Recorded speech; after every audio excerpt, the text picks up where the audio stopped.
Bonjour et bienvenue dans l'Hebdo, l'actualité de la semaine en 15 minutes chrono. Un nouvel épisode de Grande Marée se prépare ce week-end, avec même un coefficient à 116 attendu pour mardi. Une forte montée des eaux qui oblige certaines communes à prendre des mesures de protection, la dune étant déjà fragilisée par les tempêtes précédentes. Alors cette fois-ci, les conditions météo sont plutôt favorables, mais la prudence reste de mise. À Talmont-Saint-Hilaire, le reportage de Grégoire de Châtillon. Jean-Claude Robin est ostréiculteur au port de la Guittière. Il le sait déjà, son bâtiment sera en partie envahi par la mer ces prochains jours. Toutes les machines vont être rapatriées dans des terrains beaucoup plus hauts pour éviter que ça baigne. Et tout ce qui est palettisé, pareil, on met ça dans un champ approprié. Après, le matériel à l'intérieur des bâtiments est tout remonté pour mettre au maximum en sécurité. La chance qu'on peut avoir, c'est qu'ils annoncent des vents de nord-nord-est. Donc ça repousse la mer à monter de trop. Une mer qui ne devrait pas être déchaînée, et c'est plutôt une chance. Une houle ainsi qu'un vent modéré sont attendus pour ces grandes marées qui atteindront leur pic lundi avec un coefficient de 116. 116 de coefficient, c'est-à-dire les plus grandes marées de l'hiver. Alors ici à Talmont-Saint-Hilaire, on est prudent. Il y a toujours la crainte d'un changement météorologique de dernière minute qui pourrait emmener une surcote impressionnante vu la nature du coefficient. On se prépare en gardant cet optimisme de la météo qui est en notre faveur, quoi. Entre samedi et jeudi, la montée des eaux devrait être spectaculaire, ici sur la plage du Veillon comme ailleurs. C'est un phénomène qui est naturel, un phénomène exceptionnel qui est extrêmement intéressant et qui permet de redécouvrir son littoral et des nouveaux paysages. Après voilà, il ne faut pas forcément stigmatiser ce phénomène-là. Et aujourd'hui, nous, ce qu'on dit simplement aux gens, c'est de faire preuve de bon sens. C'est-à-dire aujourd'hui, en effet, il y a des grandes marées, ça reste un événement naturel, un événement qui peut être dangereux, mais si on prend des mesures de bon sens, de bien se renseigner sur les horaires de marée, de bien faire attention à remonter en haute plage et anticiper la remontée de la marée, de bien prévenir ses proches ou d'avoir un outil pour communiquer s'il y a un souci, normalement ça devrait bien se passer. Et si vraiment les conditions deviennent défavorables, même si ce n'est pas du tout ce qui est prévu aujourd'hui, dans ce cas-là on pourra être amené à fermer le littoral et notamment la plage pour éviter que les gens aillent se mettre en danger en fait. À première vue, pas de mauvaise conjonction d'éléments à venir selon les prévisions météo. Néanmoins, les grandes marées sont un spectacle de la nature à savourer, toujours avec beaucoup de vigilance.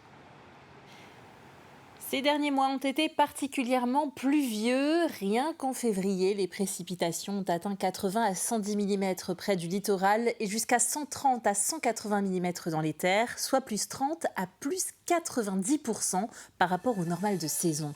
Conséquence, les agriculteurs travaillent les pieds dans l'eau. C'est le cas notamment à Bessay, dans ce verger au bord du Lay. Le fleuve a débordé à 4 reprises depuis le début de la saison et a inondé les exploitations. Mathis Pires a constaté les dégâts.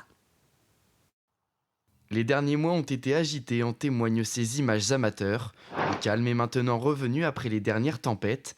Pourtant, sur une grande partie de cette production au bord du Lay, les terres sont encore gorgées d'eau. On manque un petit peu de pente et donc le lait se trouve en bas des rangs là-bas et quand on a vraiment des trompes d'eau comme on a eu depuis quelques temps, voilà, toute cette partie est inondée. Là, on commence à en avoir un petit peu marre. Les conditions parce que tout l'hiver, tous nos collaborateurs passent l'hiver quand même dehors pour tailler les arbres, pour faire tout l'entretien des arbres. Donc il commence à y avoir un petit peu marre. 800 mm sont tombés, l'équivalent d'une année en seulement 4 mois. Cet agriculteur me confie que les dernières pluies et crues à répétition ont bouleversé leur travail. Les sols sont abîmés, les conditions font que les collègues de boulot, on est souvent sous des pluies, du froid, donc on avance forcément moins vite. Donc tout ça fait qu'on perd un peu de temps aussi. Les précipitations des derniers mois ont fait monter l'eau jusqu'à 1,20 m sur ces productions au bord du Lay. Et après avoir bien abîmé les sols, l'eau commence petit à petit à s'en aller pour laisser place au gel. Et après, le risque de gel, c'est qu'en fait, on a une saison qui démarre on a au moins une quinzaine de jours d'avance sur une année normale. Et si les arbres sont en fleurs à partir de fin mars, début avril, et qu'ensuite il y a des gelées blanches qui arrivent, c'est là qu'on devra mettre tout en action pour protéger nos vergers. C'est la récolte qui est en jeu quand même, hein. Ça peut se jouer sur une nuit, hein.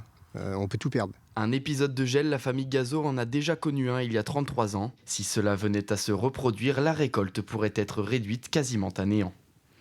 Ce vendredi, c'était la journée internationale des droits des femmes. La ville de La Roche-sur-Yon installe un village de l'égalité ce samedi 9 mars sur la place Jacques Chirac.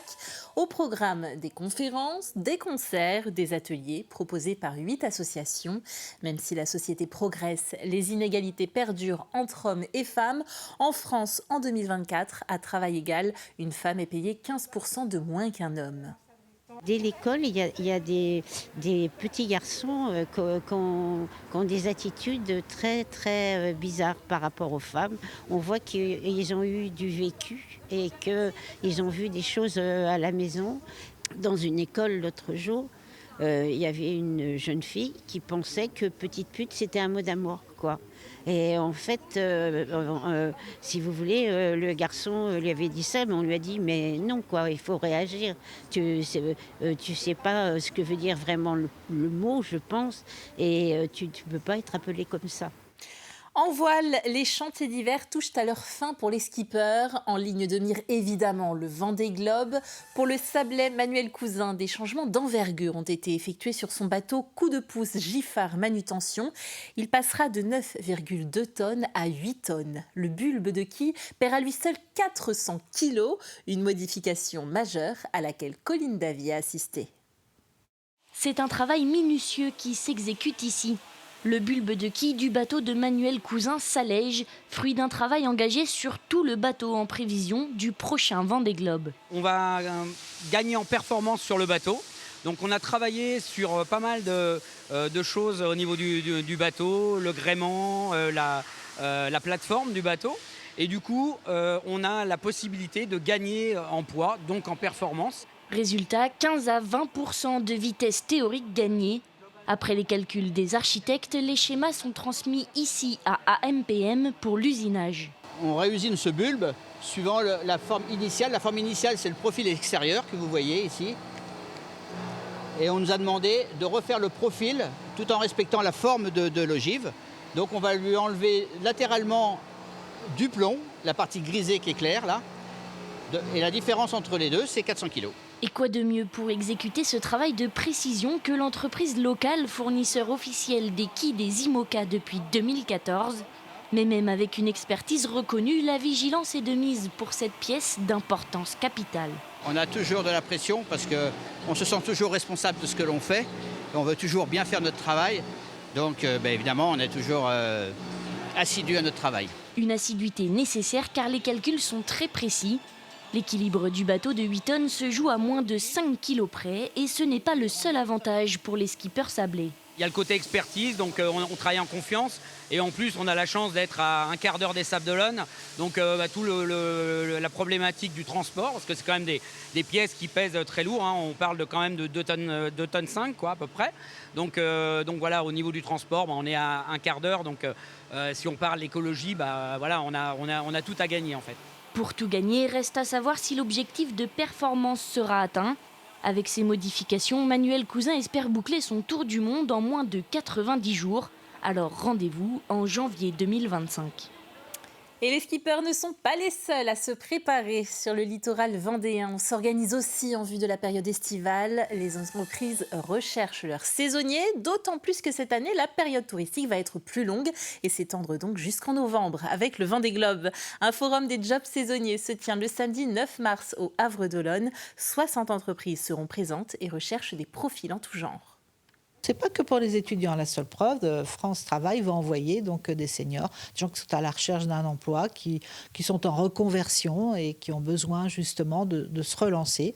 Et sachant que la saison va être assez longue, donc c'est intéressant. Il n'y a pas que juillet et août. Et quant à la SEM Développement, elle est là pour lever les freins, notamment les freins liés au logement. Venir travailler au Sables d'Olonne, c'est super, mais faut-il encore pouvoir se loger?